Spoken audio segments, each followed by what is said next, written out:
Bonjour les amis, on est heureux de vous retrouver pour cette nouvelle semaine et notre thème sera l'obéissance. Je vous laisse tout de suite avec le pasteur Naïdou. Aujourd'hui, c'est le premier jour du déconfinement, du moins pour nous qui habitons dans le territoire de la France. Je pense que ça vous a fait du bien aujourd'hui de sortir plus librement qu'avant. Cette semaine, j'aimerais qu'on puisse ensemble réfléchir à l'importance d'adopter la bonne attitude dans ce déconfinement, au risque de devoir se reconfiner à nouveau. Ce déconfinement n'est pas un retour à la normale. Ce Covid-19 nous encourage à vraiment adopter un nouveau mode de vie.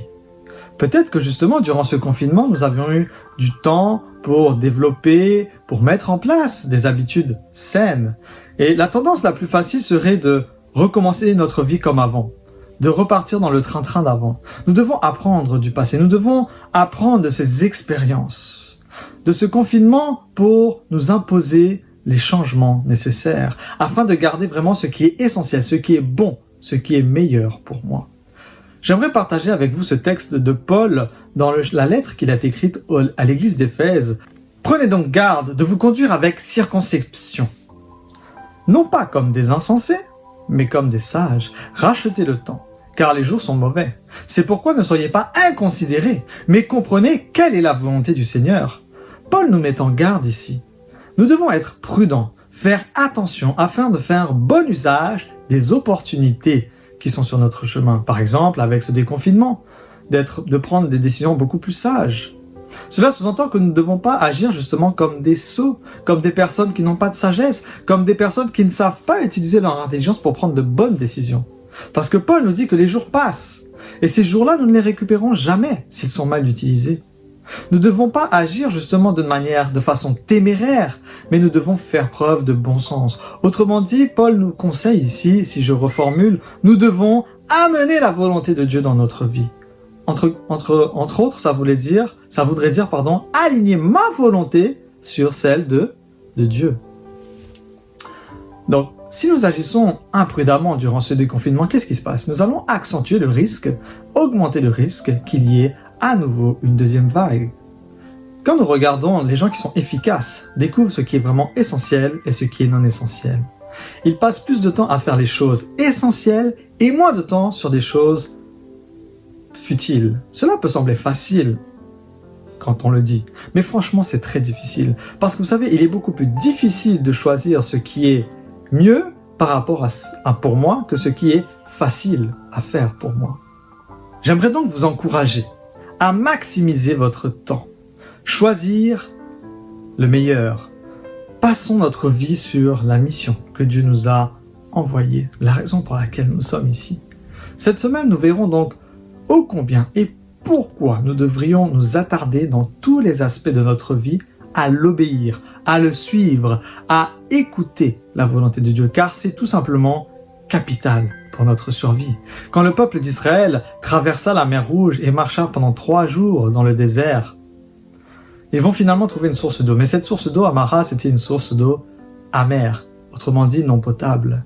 Et Dieu va faire un miracle ici en rendant cette eau potable, en la rendant douce. Mais après, il va dire dans Exode, chapitre 15, verset 26, et ce sera là ma promesse pour nous, « Si tu écoutes attentivement la voix de l'Éternel ton Dieu, si tu fais ce qui est droit à ses yeux, si tu prêtes l'oreille à ses commandements, et si tu observes toutes ses lois, je ne te frapperai d'aucune des maladies dont j'ai frappé les Égyptiens, car je suis l'Éternel qui te guérit. » Comprendre et donc obéir à la volonté de Dieu, c'est une promesse d'être sous les ailes protectrices de notre Seigneur Jésus-Christ. Ça ne veut pas dire que nous serons préservés de la maladie, mais par exemple l'État a mis en place des règles, et si je les suis, cette distanciation sociale, ces mesures de sécurité, ces gestes de barrière, eh bien, je me préserve de cette maladie. Si j'écoute, si je prends garde, si j'obéis, si je suis cela d'une manière scrupuleuse. Beaucoup de gens veulent recevoir du moins plutôt, beaucoup de bénédictions, d'avantages, de faveurs de la part de Dieu. Mais parfois on ne veut pas trop obéir à Dieu. On dit Seigneur, je fais ceci, je fais cela, alors ça devrait aller. Pourquoi est-ce que tout ne va pas si bien dans ma vie? Eh bien c'est simple. Souvent, c'est parce que nous ne nous obéissons pas à la volonté, nous obéissons à des règles. Mais c'est pas parce que les règles ne veulent pas dire forcément et simplement que c'est la volonté de Dieu. Nous n'avons pas été créés par hasard. Dieu nous a voulu ici, en ce temps.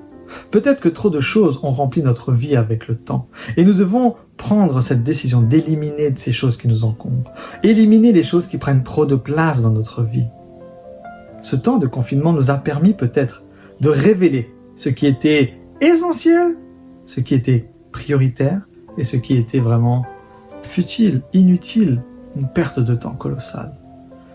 Une fois que nous enlevons ces choses insignifiantes, que nous les effaçons de notre vie, alors nous allons avoir plus de temps pour comprendre, plus de temps, je dirais même plus d'espace dans notre vie pour entendre quelle est la volonté de Dieu.